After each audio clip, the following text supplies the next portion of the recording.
Kamala Harris is out, Trump is in. What does a second Trump term mean for China and the rest of the world? We'll discuss this and more on this week's China Report.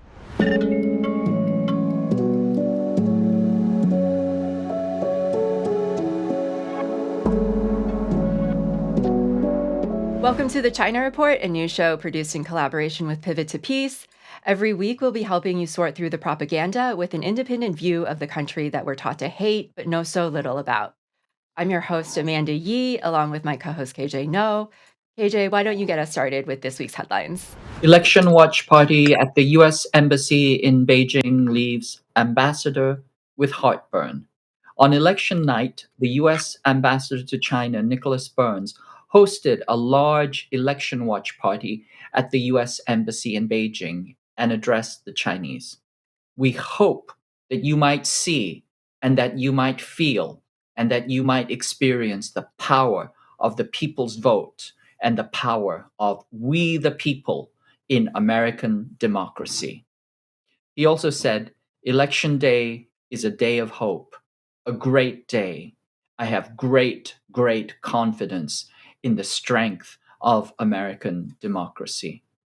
Prior to this, Ambassador Burns had said on numerous occasions that Donald Trump was dangerous, naive, and reckless, that he had been proven entirely unfit for office, and that he was a pathological liar and bully, unfit to lead the American people. U.S. embassies in London, Paris, Brussels, and Berlin had declined to hold watch parties for fear of embarrassment. One diplomat recalled the previous watch party where Donald Trump was elected as calamitous. Chinese scientists have created the first AI robot lifeguard. It's designed to operate without any human involvement. Researchers have been testing the robot at a riverside site in Luhui City, where it will be stationed permanently. The robot uses artificial intelligence, big data, and navigation and tracking technologies to operate 24 hours a day without any human control or presence. The lifeguard will use an algorithm to determine if someone is drowning and is equipped with a life-saving buoy and rescue arm to pull people out of the water. When someone's at risk of drowning, there's a critical 5 minutes or less rescue period, which means that a robot that can reach the scene more quickly than a human could be the difference between life and death. Chinese researchers predicted Trump win using computer modeling. Fudan University's Center for Complex Decision Analysis predicted that Donald Trump would win the election in a landslide using computational agent-based modeling. Agent-based modeling takes a variety of factors and creates multiple computer models that simulate individual voter behavior. These models are then run numerous times against known election results in order to select the model that generates the closest results to previous outcomes. The most accurate models are then used to forecast the upcoming election. Using the selected ABMs, the center correctly predicted that Donald Trump would win by 60%. China has passed a new law ensuring the safety and rights of preschool children. The preschool education law aims to elevate the quality of preschool teachers, prohibiting from employment those with criminal records related to abuse, sexual assault, harassment, trafficking, or violent misconduct that could endanger children's physical or mental safety. The law imposes disciplinary measures on school staff members who engage in corporal punishment, discrimination, humiliation, or other harmful treatment of children. At the same time, it also emphasizes safeguarding educators' welfare, stating that preschools are responsible for ensuring fair wages and benefits for their employees. The new law will take effect next year on Children's Day, or June 1st. The U.S. Army prepares for war with China. According to a recent article in the New York Times, the U.S. Army is actively preparing for war with China using tough, dangerous, and realistic exercises. The article stated that no matter who wins in November, the United States will continue to prepare for war with China. This article and others in the mainstream media and defense press no longer bother with the fig leaf language that they are trying to deter or prevent war with China. They simply state that they are preparing to go to war with China. This is a marked shift of tone. The article did not discuss whether war was necessary, inevitable, or whether diplomacy, negotiation, de escalation, or even peaceful relations might be a good idea. Instead, it focused on the hard sacrifices that must be made. Chinese YouTube sensation Li Ziqi makes a long awaited comeback after 3 years. The 34-year-old rural influencer first made an online appearance on October 24th in a video for a panda conservation program, which quickly began trending on Chinese social media. And then this morning, Li uploaded 2 new videos to her YouTube channel, which have already garnered hundreds of thousands of views in just a few hours. Li's hiatus came after legal disputes and alleged contract violations with her former management company. Li rose to popularity in 2016 for posting videos depicting rural life and traditional Chinese cooking techniques on Weibo. Her popularity further spread to the US at the height of the COVID pandemic, and in 2020, she set a Guinness World Record for most subscribers on a Chinese language YouTube channel with over 14 million followers at that time. Well, the day that we've all been waiting for, November 5th, Election Day, has come and passed. Despite the Democratic Party raising $1 billion, as well as a sharp reduction in voter turnout, Trump won resoundingly, winning both the Electoral College and the popular vote this time around. KJ, I have some thoughts about, what led to Trump's victory this time. But first, I want to hear your initial thoughts on the outcome of this election. Like, what were some of the factors in your eyes that led to the defeat of the Democratic Party? Well, I think it's what everybody has been pointing out. Certainly there was a very tone deaf quality to the Harris campaign, which ignored economic issues. And we know that the vast majority of people, we know that 70% of the US population currently lives hand to mouth. They go from paycheck to paycheck. And to have a candidate to come out and say everything is well, economy is doing fine, that level of tone deaf messaging is not going to win you any votes. I think the other element, certainly there was, appeal to racism, appeal to misogyny. All of those cultural factors were very, very strongly in play. But I think the other piece that I think we should not ignore, and it's what my colleague Terry Lodge says, he says that genocide is not a winning election strategy. In fact, it is an unforgivable winning strategy. You cannot run your campaign ignoring the demand of people to stop genocide. And I think we saw that very, very clearly manifested in the 3 northern swing states. No, I agree with everything you said. Most importantly, I think Democrats have been gaslighting workers about the state of the economy for 4 years now, right?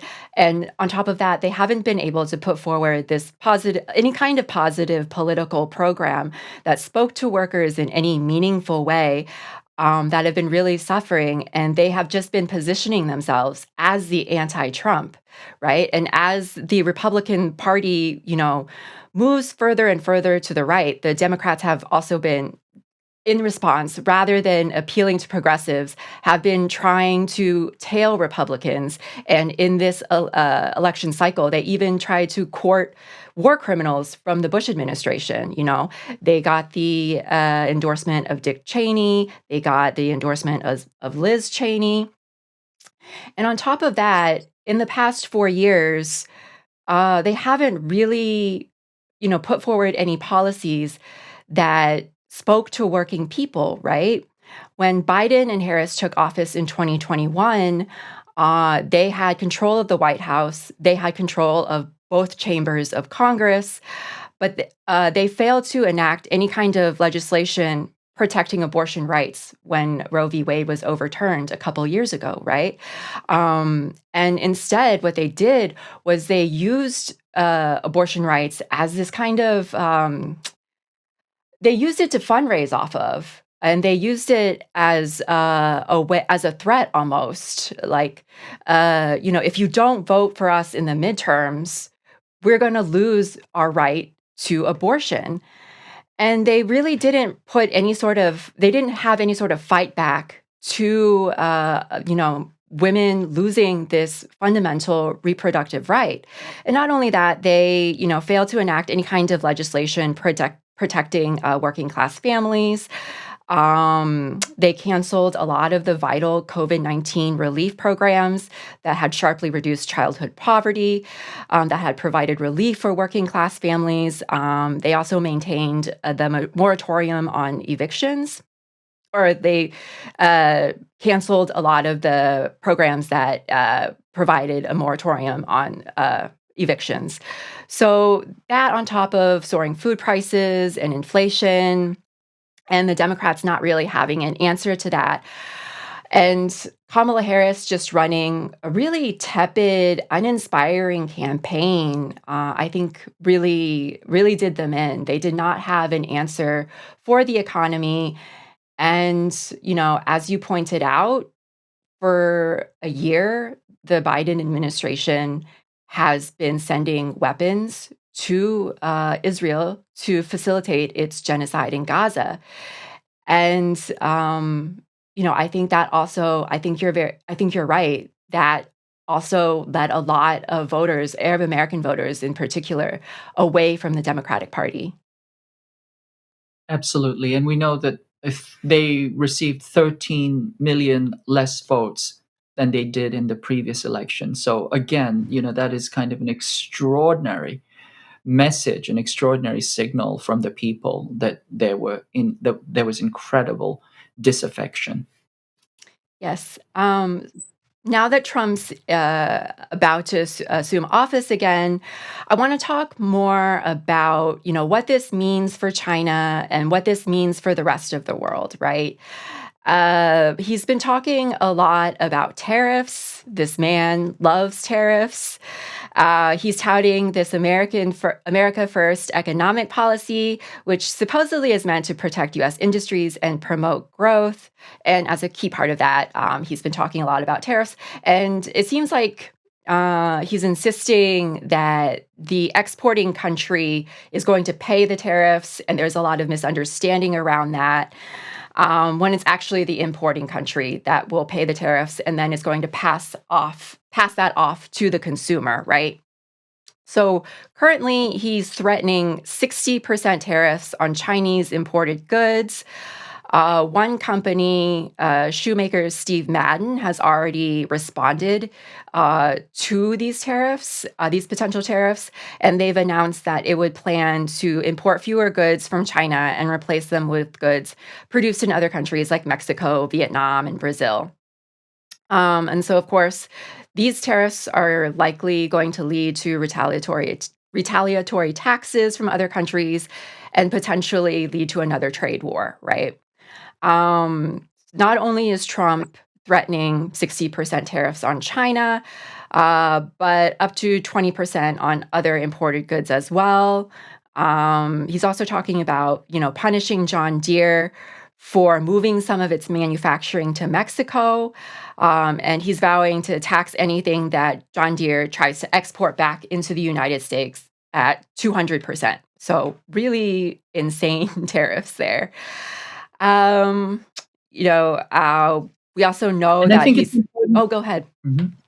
I think it's important to note that, we have to think through the tariffs carefully. The first thing is the tariffs will result in inflation domestically, and they will not do what they're purportedly supposed to do, which is reshore jobs. I think that train has left the station. It is not going to be possible to reindustrialize or reshore jobs to the United States, at least to the extent that the Trump administration envisages. And then the third thing to understand about tariffs is that it is going to lead to a tit for tat escalation, because China is not going to sit still and do nothing. It too can levy tariffs. And the thing to remember is China, they're about, exports to US is about 2.7% of China's GDP.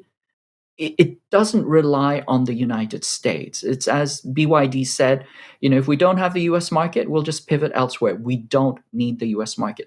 China can live without the United States, but I doubt that the US can live without China, without China's imports.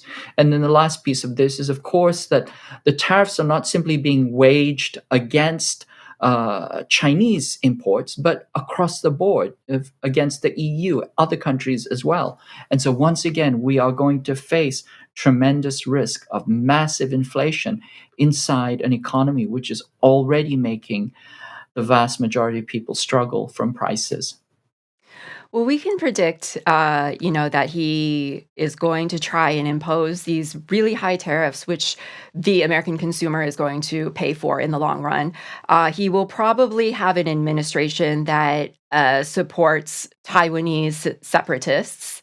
And he's probably going to scapegoat China for a lot of the U.S. problems here, right? There's going to be a lot of talk about China taking our jobs. At the RNC, J.D. Vance accused China of building their middle class on the backs of American citizens and of flooding the U.S. market with cheap Chinese goods. So let me ask you this. Do you anticipate any significant differences of Trump's policy toward China in his second administration versus his first one?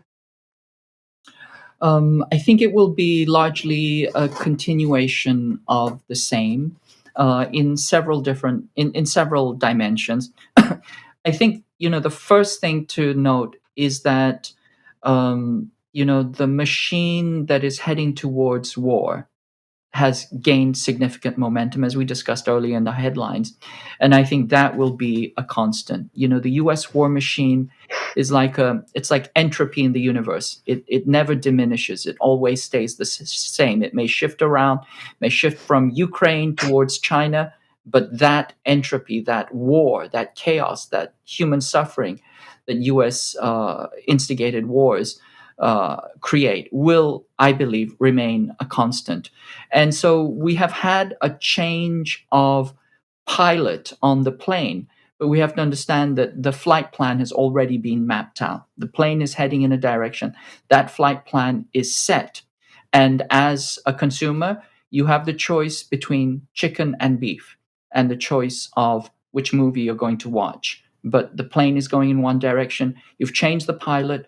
The pilot simply takes it up to 1,000 feet, takes it down 1,000 feet, but the flight plan is on autopilot. That direction is towards war, which is why we're in such a dangerous position. Regarding Trump's philosophy towards China in general, I think there are two ways to think about it.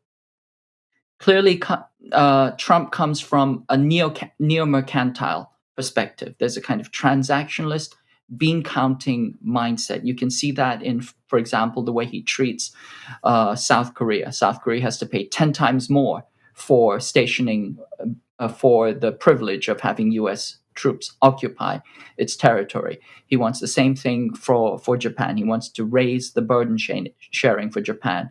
He's told Taiwan Island that they need to spend 10% of their GDP on defense, which is, that's backbreaking. I don't know that any country can sustain that for any period of time.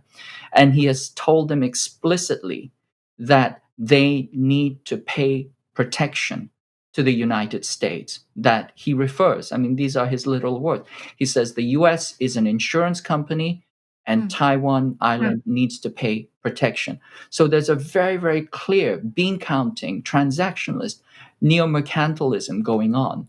But there's a slight distinction that we can draw between, say, some of the MAGA Trump supporters and some of the neocons. And this is not a hard and fast distinction. They tend to shade into each other. But the MAGA types are really about trade war. I mean, the focus is on trade war. The focus is on the economy. And they see as trade tariffs as a way of, quote unquote, making America great, i.e. reindustrializing, making it an economic power again. And on the other hand, you have the neocons, and now they're being called liberal primacists by Elbridge Colby, but they're essentially neocons. And they see economic warfare as not an end in itself, but as part of hybrid war on the way to kinetic war. And so, they want to, use as many tariffs and as many sanctions and as much isolationism, decoupling as possible against China in order to soften it up for the moment that they will engage in kinetic war against China. And what we're seeing right now with the Trump administration is there's kind of an overlap between the MAGA Trump supporters, the MAGA Trump administrators, and the hardcore neocons. And I think there's the neocons are trying to sell themselves as being in alignment with Trump, but I think they have a much more they have a much stronger agenda than I think that people understand. And people have said right now there has been talk about appointing Marco Rubio as Secretary of State, and we know that Mike Waltz has already been appointed the National Security Advisor. Mike Waltz is John Bolton 2.0. I mean, he's the one who authorized who wrote the AUMF for war against China over Taiwan. And so there's this feeling right now in Washington that this is the neocon Christmas, or at least the neocon Christmas Eve. And there's a lot of concern about, I think, from many sectors, that this is actually pushing us very, very close to war. No, I agree. Certainly, the Biden administration accelerated the Cold War on China, but they kind of enshrouded it in this language of strategic competition or managed competition. And however much they accelerated, they tried to subdue their actions with this kind of language of no, we're not going to war with China. It's one of this managed competition for us, but with some of these appointments and potential appointments by the Trump administration, it seems like the veil is being lifted off of strategic competition, and we're accelerating toward a full military confrontation. Maybe we can run through some of these appointees and potential appointees, and I'd like to get your thoughts on some of them, right? First of all, Mike Pompeo, he was considered, but he's out of the running now. Trump tweeted a few days ago that Mike Pompeo will not be part of the new Trump administration. Tom Cotton was in consideration, but he took his name out, and he will likely be the head of the Senate Intelligence Committee.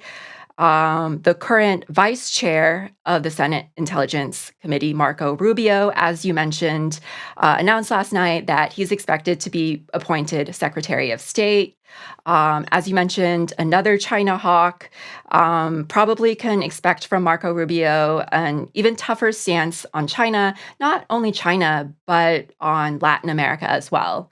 On tougher sanctions on Venezuela. Most likely tougher sanctions or like a strengthening of the blockade on Cuba, probably harsher policies toward Cuba. Trump, when he assumed office during his first term, he undid a lot of the Obama era policies that were kind of working its way toward more normalized relations with Cuba. Trump reversed all of those. He tightened a lot of the sanctions. He put Cuba on, he redesignated Cuba a state sponsor of terrorism. And because of these, it's had a devastating effect on their economy. When I was there earlier this year, we talked to people, and they said, that it's really, really bad there. And it's probably, as bad, if not as worse than during the special period. The special period was that time after the Soviet Union dissolved, and Cuba lost their main trading partner, and their economy just collapsed. So hard to imagine how it could be even worse for Cuba with Marco Rubio, but that's a strong likelihood. Yeah, Um, let me say a few words about Marco Rubio. I think he is one of the most ideological appointments so far among a straight flush of ideologues. But if you read his some of his statements, extreme China hawk, extreme quote unquote anti-communist, and he has a little syllogism I think that he tells to himself. That human nature is evil. mhm. Human freedom, quote unquote, is fragile and precious. China embodies the nature of evil in a state form, that it is, evil incarnate. And the rise of China signals the dominion of evil, a reversion to that evil nature. And therefore, China must be defeated, destroyed by any means. I think there really is this kind of religious overtone that you can see with people like John Hamre at CSIS, you see it with Marco Rubio, and you see it with many of the current neocons who are xenophobes. For them, it really is some kind of an eschatological, apocalyptic battle between good and evil. And that is the piece that worries me tremendously. Marco Rubio, also not only an extreme China hawk, but a staunch Zionist, staunch supporter of Israel. After October 7th, I believe he called Hamas savages for carrying out October 7th, the operation on October 7th. And in the years since, he's also on a couple of occasions urged the Department of Justice to investigate left wing groups that have been protesting the genocide in Gaza for links to ostensible Chinese funding under FARA. So he has tried to use the Foreign Agents Relations Act and urged the Department of Justice to launch an investigation into a number of left wing groups who are protesting against genocide as if they were puppets of China. Absolutely. Yeah. Mike Waltz is another person that you mentioned a few minutes ago. He was just named the National Security Advisor, representative from Florida. He sits on the Foreign Affairs Committee, another major China hawk, one of the most hawkish, actually. And he's been scaremongering over China for a few years now. Um, on the screen, this is an op ed for Fox News that he wrote a few years ago, where he accused Chinese students of infiltrating US colleges and stealing US based research, right? He's also been a proponent of the legislation to ban TikTok. He's claimed that China was using TikTok to destroy America. And he has a very aggressive policy on Taiwan. And to illustrate this, I want to show a video of a clip of an interview that he did with Fox News a couple years ago. All right, Congressman, you served in uniform with great distinction. What is our position on Taiwan? If China were to attack or invade, would the U.S. defend militarily? Yeah, so we've had this historic policy called strategic ambiguity, where we kind of leave it up in the air to leave the status quo. Look, I think that was a fine policy, Trey, for many decades. But now that under Chairman Xi, and he is telling his country to prepare for war. He is actively threatening Taiwan. He is talking about replacing the American dream with the China dream and replacing the United States as a global leader. I think it's time to move on from that policy.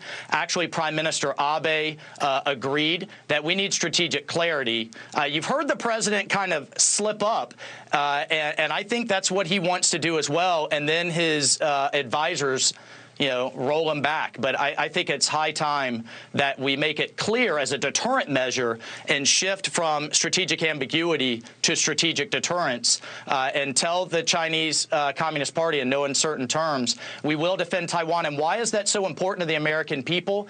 If they take Taiwan, they take the computer chips and all the trade routes to our allies. We can't allow that to happen. Okay, so that is completely and totally bonkers in so many different ways. I can't even begin to cover all of them.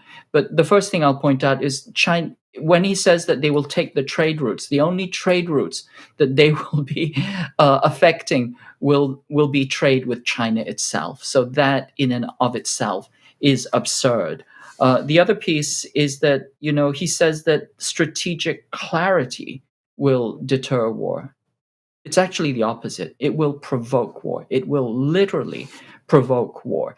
It's a little bit like this. The Chinese consider the people on Taiwan Island as their compatriots. They're essentially family, and they have been, for centuries, if not millennia.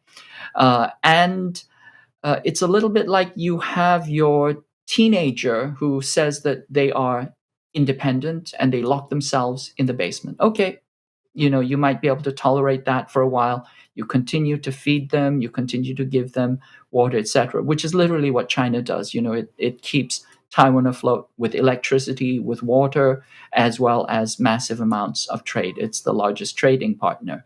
But if that teenager who considers themselves, quote unquote, independent, decides to start to stockpile guns and gasoline and ammunition, then the question becomes, how long will the family tolerate that before they have to intervene in some fashion? And I think that gets to the heart of the issue. Taiwan has always been part of China. It's a province of China.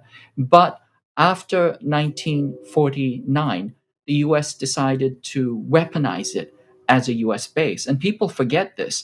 But until the 1970s, it was used routinely as a way of attacking China. I mean, there were, missiles and,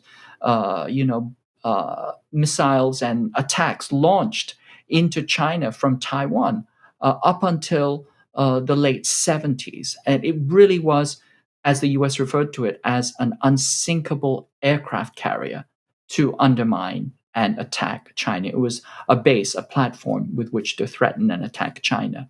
After, the Nixon pivot, it shifted into kind of strategic ambiguity. But the US always kept it as kind of a hedge, a strategic hedge against China. And then more recently, under the Biden administration, it has overtly switched back into becoming a forward base for US aggression against China. And historically, we know that every seaborne attack against China has always gone through Taiwan Island. It's a historical constant for over 600 years. It is what Ukraine is to Russia, Taiwan is to China. And when Waltz talks about weaponizing it, Ukrainizing it, turning it into another US forward platform, which is essentially what he's proposing. And when he talks about passing the AUMF, a kind of Taiwan Invasion Prevention Act, which is really an AUMF, an authorization to go to war immediately over Taiwan, that is such an extraordinary escalation that we cannot see this as anything other than direct provocation and preparation for aggressive war against China. All you have to do is think of putting the shoe on the other foot.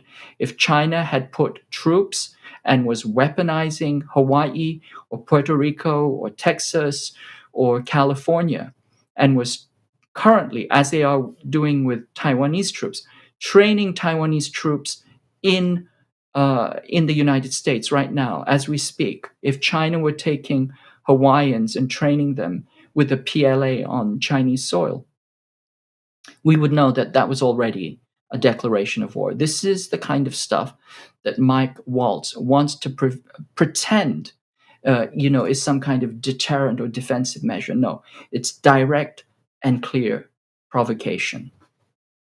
Absolutely. I want to go through the list of other appointees and potential appointees.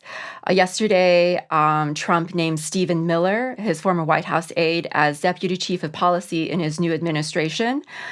During the first Trump administration, Stephen Miller supported some of the most hardline immigration policies, including separating undocumented parents from their children at the border. Uh, Stephen Miller is another anti-China hawk. During this time, while he was serving in the Trump administration, he also pushed for a blanket ban on Chinese nationals from obtaining student visas to study in the U.S. So we can expect more anti-China policies from him. Elbridge Colby, his name was kind of floated around in the early stages. I'm not sure if he's still in consideration for an appointment in Trump's second term, but you mentioned him a few minutes ago. He I was think the he's not hawkish enough. I think he may not be hawkish enough for this not current hawkish batch. enough. Wow. Yes. Yeah. Well, he was Deputy Assistant Secretary of Defense for Strategy and Force Development under the first Trump administration, and he led the Pentagon's National Defense Strategy. And he also crafted Trump's 2018 National Defense Strategy, which identified China as the greatest threat to the U.S. But he's also one of these, he's one of the more vocal voices, like the more vocal anti-NATO voices, where he wants to sort of redirect the resources that the U.S. sends to NATO, redirect that toward a full confrontation with China. Robert O'Brien, he's another name that's been floated around as well. He's the national security advisor in the previous Trump administration. And over the summer, he wrote this op-ed in Foreign Affairs called The Return of Peace Through Strength. Now, peace through strength, we've talked about Robert O'Brien before on this show, but peace through strength is basically the doctrine of China's Trump policy. And in this article, Robert O'Brien kind of chastises Biden for not going far enough on China, and he accuses the Biden administration of actually cooperating too much with China.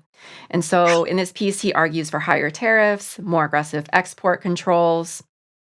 They call this peace through strength, but it's basically calling for an escalation of the current U.S. policy of containment of China, right? It's calling for more military encirclement through blocking its access to technology to hinder its economic development.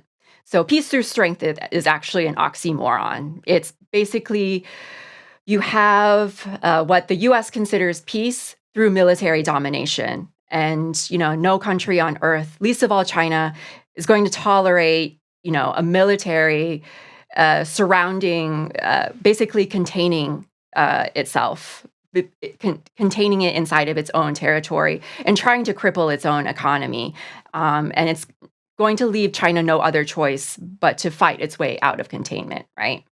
So the peace through strength strategy is basically going to drive us toward a full military confrontation with China. Absolutely, absolutely. It goes directly against what China has understood to be an agreement that it's come to in the Bali summit, which is the five no's. The five no's are no war, no hot war, no cold war, no bloc forming, no attempt to change China's regime, China's economic system, and no attempt to curtail its development. It goes against almost all of those agreements. So again, an extraordinarily belligerent position to take, and to put it out publicly is, very, very dangerous. But, we can see that the walls are coming up. This administration wants to build border walls. It wants to build tariff walls. It wants to build visa walls. And the most important wall that it wants to build is a wall between your mind and the facts. Simply, the fact is that they are throwing out every single thing that could escalate us to war, that could create more hostility. And they are expecting the electorate, the public, to believe that this is somehow in keeping with Trump's promise of no more wars. I think we're starting to see how fraudulent that campaign promise was.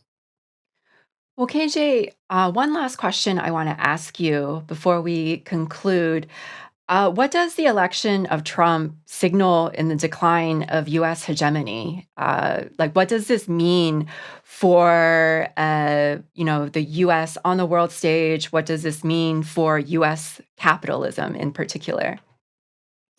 Well, it signals a kind of frantic grasping to recapture some of the US's power that it had at a certain point. As I said before, those days are gone. And the reason for that is, really it has to do with the nature of capitalism, especially the nature of monopoly capitalism, the way that capitalism financializes itself, because it can no longer create the demand that it needs at the same time that it still is addicted to the super profits that it is accustomed to. So then it financializes its economy. And therefore, it's very, very unlikely, even with massive tariff barriers, that the United States is going to be able to reshore or to rebuild industry the way that it wants to.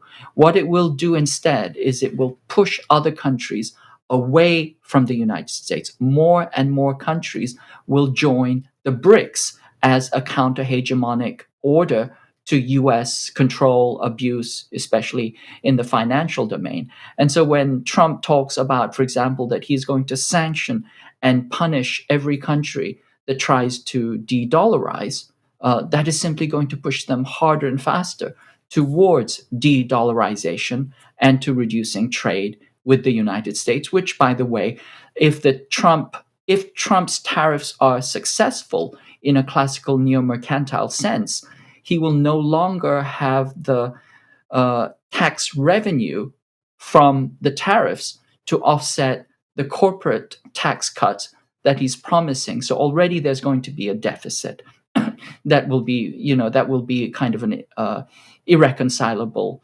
contradiction. But also he wants to keep the dollar strong, and he wants U.S. Industry to rebuild itself and to become a global power. Again, that is not going to happen. You can't have both. You have to pick one or the other. You have to weaken the dollar, or you give up on reindustrialization, domestic reindustrialization.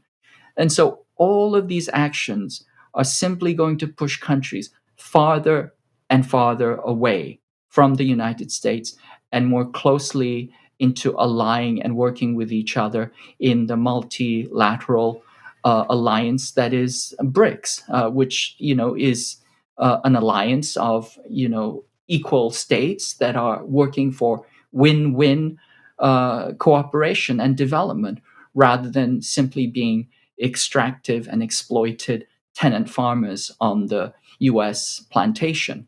So Trump is simply accelerating that process.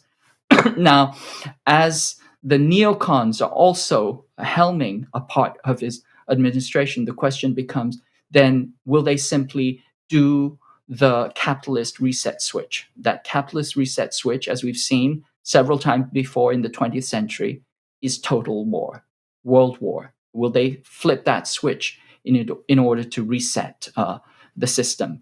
And if that happens, we know that war will go nuclear. And from that point on, all bets are off. There are no good outcomes that can be had from that. But I think that the hawks are in denial about that. And more than that, they would rather see the end of the world than the end of their power and privilege. I think what this means is that each of us has to be very, very attentive to what is happening geostrategically. These are critical times. This is a critical historical moment. As the empire loses its hegemony, it becomes more and more dangerous. And so we have to organize, we have to act.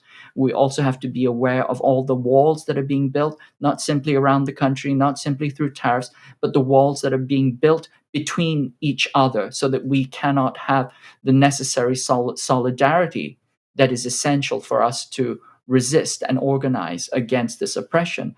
And of course, as I said before, we have to be careful of the wall that is coming down between our mind and the facts. by all means, we have to resist that wall. So, Amanda, not to do a stark shift in tone, but I thought it's important for us to also, lift up some of the other side of what's happening. Most recently, you were absent from the show Mhm. for several weeks because you were in China. And I'm very glad that you came back. We were afraid that you would be captured by the authoritarian state and never be allowed to leave. But Well, I wasn't going to be captured by the authoritarian state. What was more likely was I would be captured by Chinese society and not want to come back to the States. That was the more likely scenario. well, Um, spoken yeah. like a brainwashed authoritarian state. So Yeah. about your trip to China. Yeah. Well, I went there for 2 weeks. We went to, my parents are from the South. So we went to the north first. We went to Beijing. We went to Chengde and did a lot of the touristy stuff because my parents, they're not from the north, so they don't really know anyone there. And then we traveled down south and we went to my dad's old ancestral village in Toisan. And then, yeah, so this is, I have some pictures and video I can share. This is the entryway to my dad's old ancestral village in Toisan. Someone from that village, my dad's old schoolmate, he collected donations. And from the donations, he built this archway into the village. I thought it would be interesting to show some of the video and photos that I captured from his village, just because, we talk a lot about extreme poverty in China. But I think it's hard to really kind of imagine what that extreme poverty looks like without seeing it for yourself. It's hard to imagine the level of poverty that peasants like my dad, came from, and just how much China has, how much they've transformed in just 75 years. 75 years is nothing. It's just a flash in the pan, right? And so every time that my dad goes back to his old village, he visits his old house, the house where he grew up. And this is a video I took. This is the house where he grew up. Um, this is everything that they had, basically. This is all their belongings. They kind of left it when everyone emigrated to the States. It's abandoned because everyone moved to the States, but this woman who still lives in the village, she takes care of it for us. Um, it's basically 2 rooms. They didn't have electricity. They didn't have running water. That's the shower. They would shower in that little room there. My dad had 3 sisters, and he and his 3 sisters would sleep in this one room right here. This is the back room. This is the stove where they would cook their meals. Yeah. And, as I said, there was no electricity, there was no running water, there was no toilet. And so every time they needed to take a shower or something, they'd have to go to the well in the village and they would fill it up, fill 2 pails with water, and then put it on a pole, put it on their shoulders, and then bring it back. Um, but yeah, this is what my dad's childhood looked like. Um, I think I have. And that's I true for many Chinese, isn't it? I mean, Yeah. many Chinese lived in that neo-feudal, subsistence existence under, very, very harsh conditions. Hmm. And of course, China modernized in a very rapid period of time. So, uh, in this village, there aren't a lot of people that live here anymore. It's mostly elderly people who didn't want to move to the cities. Most of the younger people, they either moved to Guangzhou or Hong Kong to find work. I have a few photos of my yeah, this is the, altar for my grandparents, which is still in the house.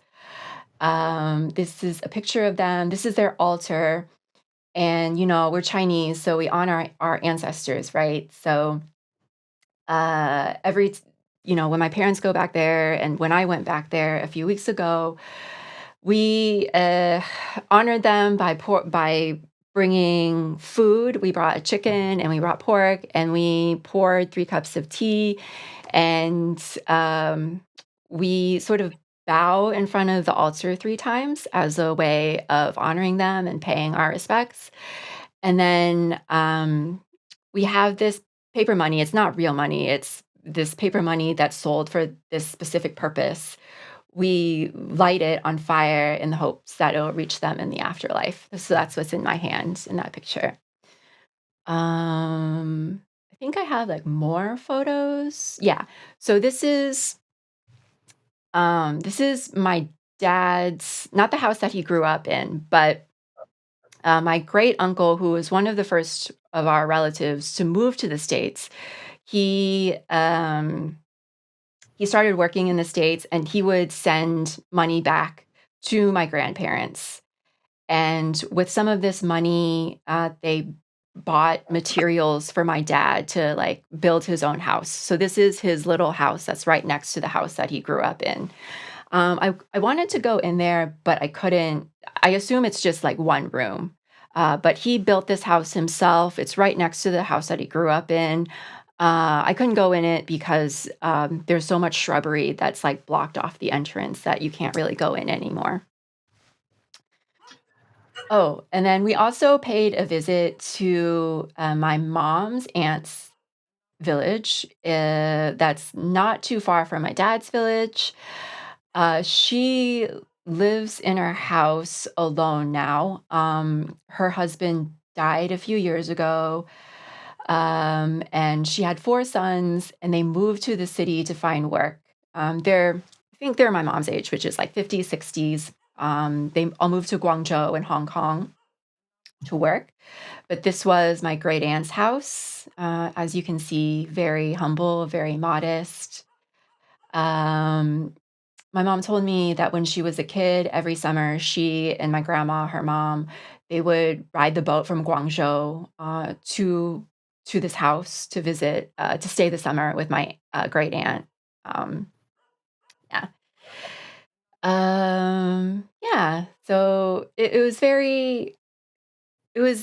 really, really interesting, really eye opening, and you know, just really eye opening to see the kinds of conditions my parents both lived in, um, and just how much China has transformed in 75 years. It's really, really incredible. You know, when Mao declared independence in 1949, they understood that the development of China was going to take decades. It They knew that it could possibly take, even a century. Um, and to see that kind of transformation over just 75 years is really incredible, and it just gave me a greater appreciation of the long-term vision of the CPC, right? They knew that they were, the revolution is still ongoing in China. And in 1949, they knew that they were going to um, set off this development plan where a lot of them wouldn't live to see its effects, really.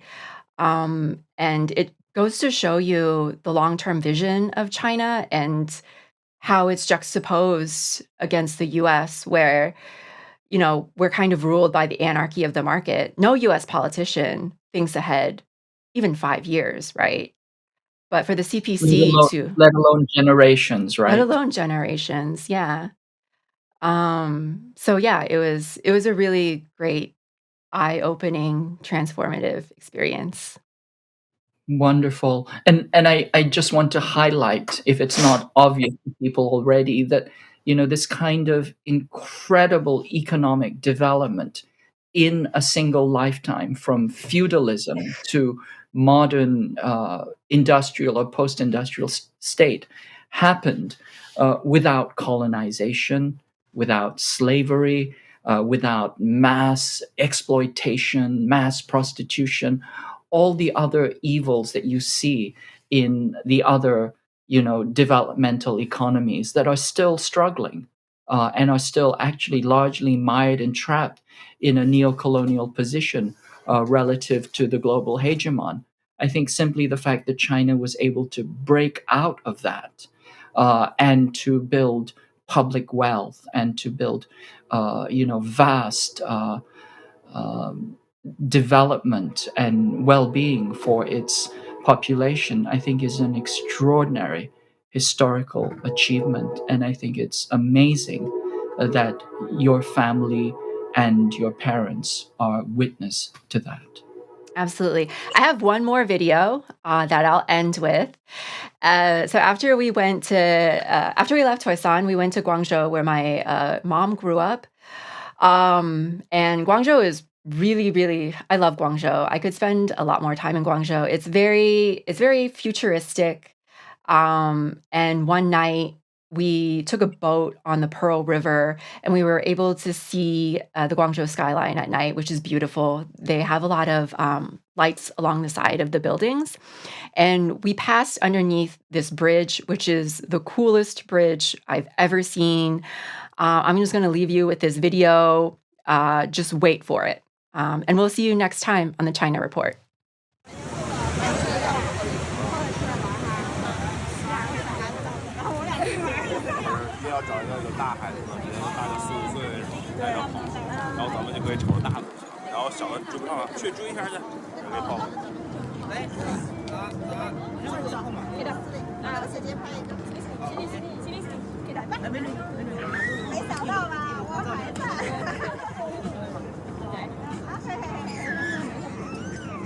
Shakira ambil aku. Ali stay there. Macam orang masuk.